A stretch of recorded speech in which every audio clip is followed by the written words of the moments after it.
নমস্কার বন্ধুরা, আজকে আপনাদের সাবুদানার পরোটা বানিয়ে দেখাবো। সাবুদানা আলু পরোটা বানানোর জন্য এখানে আমি এক বাটি সাবুদানা নিয়ে নিয়েছি। এই সাবুদানাটা শুকনো খোলায় হালকা করে ভেজে নেব। এখানে প্যান বসিয়ে দিয়েছি, প্যান গরম হয়ে গেছে। এবার সাবুদানাটা এর মধ্যে দিয়ে দেবো। গ্যাসটা কমিয়ে রাখবো, হালকা করে ভেজে নেব। সাবুদানাটা হালকা করে ভেজে নিয়েছি, এবার নামিয়ে নেব। সাবুদানাটা নামিয়ে ঠান্ডা করে নিয়েছি। এবার এটা মিক্সিং জারের মধ্যে দিয়ে গুঁড়ো করে নিয়ে আপনাদের দেখাচ্ছি।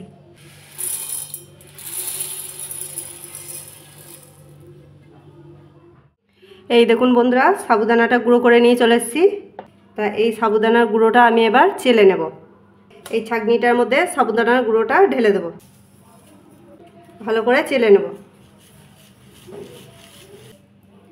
এই দেখুন বন্ধুরা, সাবুদানার আটাটা আমি বের করে নিয়েছি। এটা আমি এবার মাখিয়ে নেব। এখানে একটা আলুকে সিদ্ধ করে গ্রেট করে নিয়েছি। এই আলুটা আমি সাবুদানার মধ্যে দিয়ে দেবো। তা এই বাটিটার মেপে আমি সাবুদানা নিয়েছি, এই বাটিটার মেপে আমি আলু সিদ্ধটা নেব।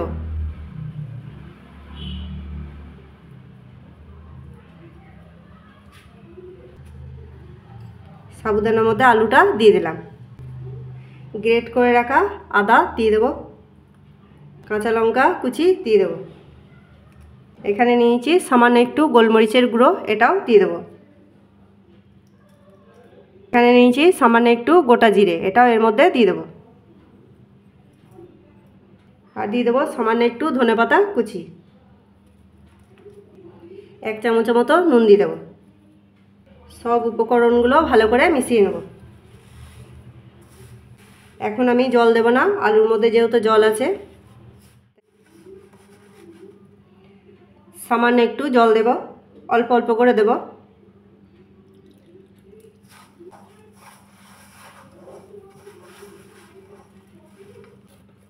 সাবুদানার আটাটা ভালো করে মেখে নিয়েছি। এটা এবার 10 মিনিটের মতো ঢাকা দিয়ে রেখে দেব। 10 মিনিট হয়ে গেছে, এবার ঢাকাটা খুলে দেখে নেব। এই দেখুন বন্ধুরা, ডোটা কতটা সফট হয়ে গেছে। ডোটা হাতে করে একটু মেখে নেব। ভালো করে ডোটা মেখে নিয়েছি। এবার এখান থেকে লেচি কেটে নেব।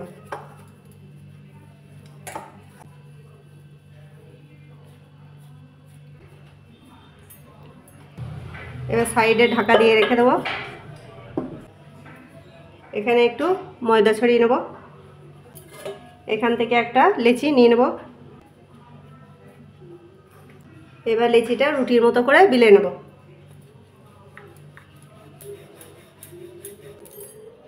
এই দেখুন বন্ধুরা, কত সুন্দর বেলে নিয়েছি। তা এইভাবে সব একটা একটা করে বেলে নেব। সব পরোটাগুলো বেলে নিয়েছি, এবার সেঁকে নেব। প্যান গরম হয়ে গেছে, একটা পরোটা প্যানের মধ্যে দিয়ে দেবো। গ্যাসটা মিডিয়াম রাখবো। ওই পিঠটা সেঁকে নিয়েছি, এবার এই দিকটাও উল্টে দেবো। ওপরে একটু ঘি বুলিয়ে দেবো। আপনারা চাইলে তেল দিয়েও সেঁকতে পারেন।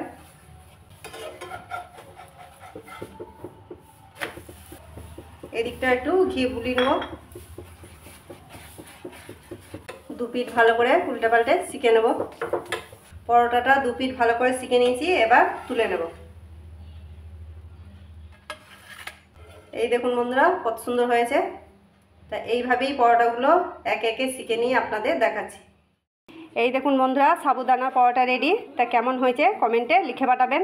ভালো লাগলে চ্যানেলটাকে ফলো করে দেবেন। ইউটিউব থেকে যারা দেখছেন চ্যানেলটাকে সাবস্ক্রাইব করে দেবেন।